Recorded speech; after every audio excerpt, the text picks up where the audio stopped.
باب شروطه وما نهي عنه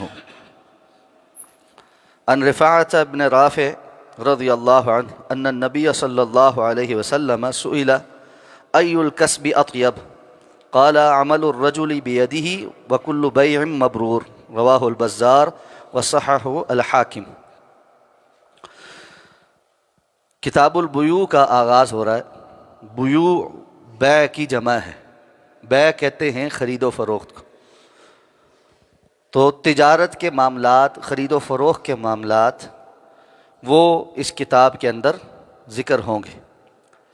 اللہ رب العزت نے قرآن مجید کے اندر ارشاد فرمایا وَأَحَلَّ اللَّهُ الْبَيْعَ وَحَرَّمَ الرِّبَا، اللہ تعالیٰ نے بیع کو حلال قرار دیا ہے اور سود کو حرام قرار دیا ہے۔ یعنی خرید و فروخت اور تجارت، مال کمانے کا یہ ذریعہ اللہ نے حلال قرار دیا ہے، اور تجارت کے نام پر سود خوری اللہ نے اس کو حرام قرار دیا ہے۔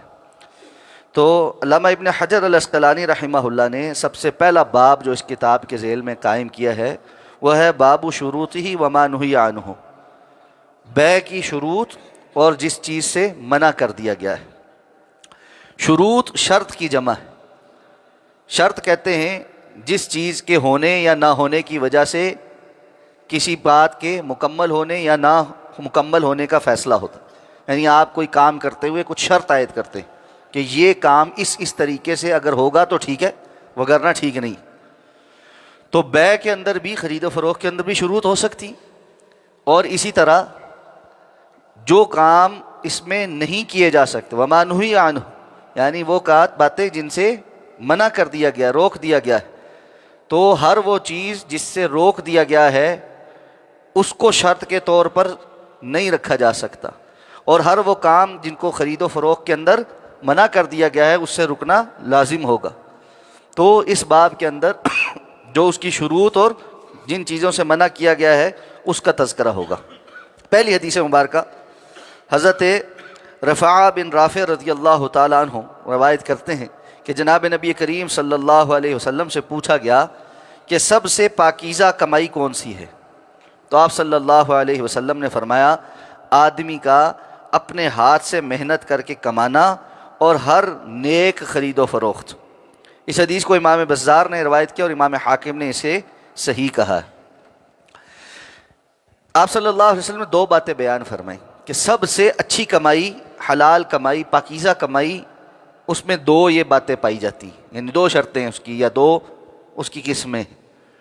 ایک کہ بندہ اپنے ہاتھ سے کما کر کھائے۔ ہاتھ سے کما کر کھانے کا کیا مطلب ہے؟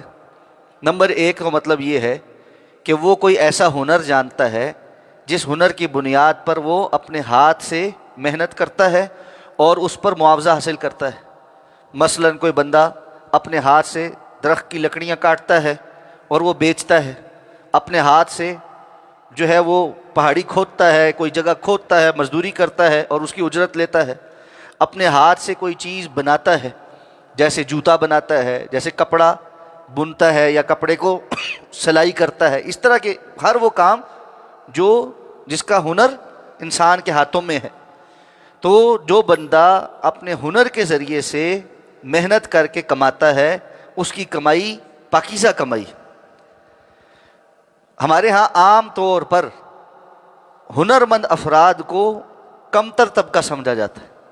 مزدور ہے بھائی، موچی ہے بھائی، ترکھان ہے بھائی، فلاں ہے، حالانکہ یہ لوگ اپنے ہاتھ سے محنت کر کے کمائی کرنے والے ہیں جن کی کمائی کو اللہ کے رسول نے پاکیزہ کمائی قرار دیا ہے۔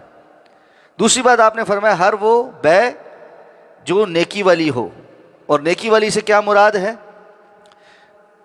شیخ ابن عثیمین رحمہ اللہ فرماتے ہیں کہ نیکی والی سے مراد یہ ہے کہ ایک تو یہ کہ اس خرید و فروخت کے اندر کوئی حرام شرط نہ ہو، دوسرا اس کے درمیان کوئی جھوٹ نہ بولا گیا ہو، ہر وہ بات جو سچی ہو، تو وہ نیکی والی بیع ہے کہ جس کے اندر انسان خرید اور فروخت کرتے ہوئے خریدنے والا بھی سچ بولے، بیچنے والا بھی سچ بولے، چیز کی جو خوبی ہے وہ بھی صحیح بتائی جائے، چیز کی جو خامی ہے وہ بھی صحیح بتائی جائے، تو یہ نیکی والی بیع ہے۔